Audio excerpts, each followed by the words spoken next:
Basically నామకరణం అనేది ఒక్కసారి జరుగుతుంది. బట్ అఖిల్ గారికి ఫ్యాన్స్ అందరూ నాకు అఖిల్ అని చెప్పి నామకరణం చేయాలి అన్నట్లుగా ఫ్యాన్స్ నుంచి వస్తుంది. దానికి ఏమైనా చేంజెస్ చేస్తున్నారా? టైటిల్స్లో అఖిల్ గారిది ఏమన్నా పేరు మారుతుందా? అఖిల్ అఖినేని. ఓకే, ఇంకొక అఖిల్ గారు, బేసికల్లీ ఇందాక నాగార్జున గారు మాట్లాడుతూ పెయిన్ గురించి చెప్పారు కదా. ఎవరికైనా హీరో అన్నాక కమర్షియల్ సక్సెస్ అనేది కంపల్సరీ ఎవరైనా చూస్తారు, మీ ఫ్యామిలీలో అందరికీ ఉంది.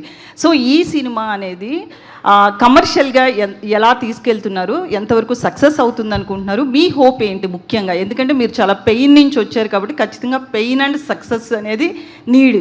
సో ఎలా అప్పుడు ఆ టైంలో ఆ పెయిన్ నుంచి ఎట్లా బయటకు వచ్చారు, ఇప్పుడు సక్సెస్కి ఎట్లా?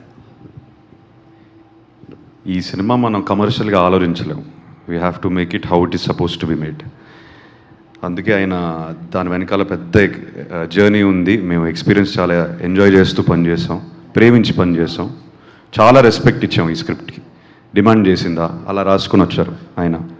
సో మీరు రేపు సినిమా చూసినప్పుడు you will completely understand there is no commercial calculation with this film. It is purely our efforts are genuine efforts. నేను ఇది చాలా జెన్యూన్గా చెప్తున్నాను. Genuine effort to put a very very very special film